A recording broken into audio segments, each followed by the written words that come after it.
Central vista redevelopment project देश का एक हिस्टोरिकल कंस्ट्रक्शन है। इसे 2026 की सरकारी जरूरतों को ध्यान में रखते हुए शुरू किया गया था। दरअसल 2026 में लोकसभा का डीलिमिटेशन यानी परिसीमन प्रस्तावित है, यानी लोकसभा की सीटों की संख्या को देश की आबादी के हिसाब से बढ़ाया जाएगा। अभी लोकसभा में 543 सीटें हैं। 2026 में इन्हें बढ़ाकर 888 किया जा सकता है। दरअसल नियमों के मुताबिक हर 10 लाख वोटर्स पर लोकसभा का एक सांसद होना चाहिए। 2019 के लोकसभा चुनाव में वोटर्स की संख्या लगभग 88 करोड़ थी। इस हिसाब से लोकसभा में सांसदों की संख्या 543 नहीं बल्कि 888 के आसपास होनी चाहिए। इसी को ध्यान में रखते हुए सेंट्रल विस्ता प्रोजेक्ट के तहत जो लोकसभा भवन बनेगा उसमें 888 सांसदों के बैठने के लिए सीटें होंगी। अभी जो लोकसभा का हॉल है उसमें लगभग 590 लोग बैठ सकते हैं, यानी लोकसभा के नए हॉल में पुराने हॉल के मुकाबले लगभग 300 सीटें ज्यादा होंगी। इसके अलावा विजिटर्स गैलरी में भी 336 लोगों के बैठने की व्यवस्था होगी।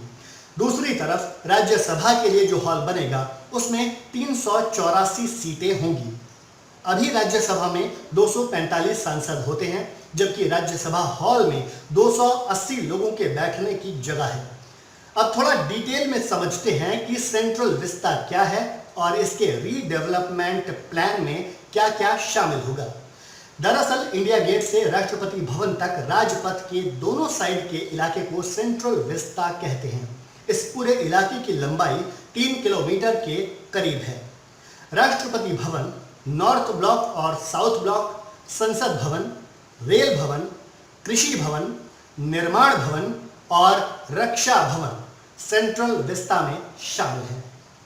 इन सब के अलावा national museum, national archive, Indira Gandhi national centre for arts यानी IGNCA, उद्योग भवन, बीकानेर हाउस, हैदराबाद हाउस और जवाहर भवन भी सेंट्रल विस्ता का हिस्सा है। ध्यान देने वाली बात यह है कि इनमें से ज्यादातर इमारतें 1931 से पहले की बनी हुई हैं। ये सब सेंट्रल विस्ता का हिस्सा है। अब सेंट्रल विस्ता रीडेवलपमेंट प्रोजेक्ट के तहत इस पूरे इलाके का कायाकल्प किया जा रहा है। रीडेवलपमेंट प्रोजेक्ट के तहत पुराने संसद भवन के बगल में एक नया आलीशान संसद भवन बनाया जाएगा। अभी जो संसद भवन की बिल्डिंग है वो राउंड शेप में है, जबकि नया संसद भवन ट्रायंगुलर शेप में बनेगा। इसके अलावा रीडेवलपमेंट में सांसदों के लिए अलग से ऑफिसेज बनाए जाएंगे।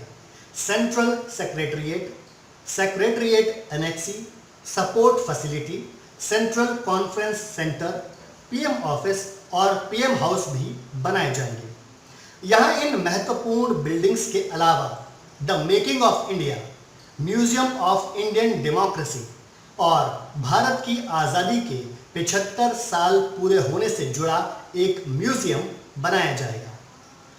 सेंट्रल विस्ता रीडेवलपमेंट प्रोजेक्ट का प्रपोजल 2019 में ministry of housing and urban affairs ने दिया था।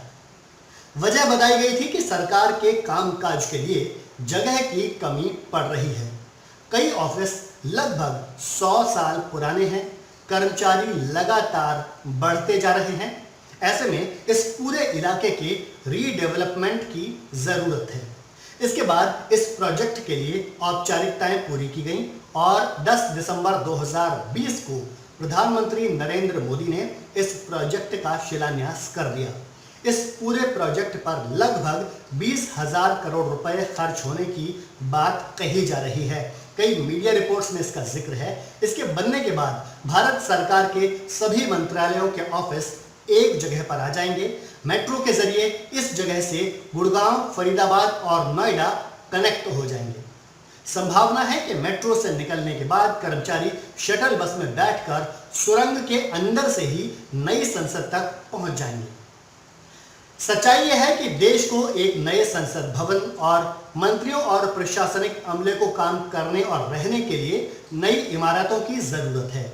लगभग एक सदी पहले सेंट्रल विस्टा की ये इमारतें उस दौर में बनी थीं जब एयर कंडीशनर और टेलीफोन को भी लग्जरी समझा जाता था।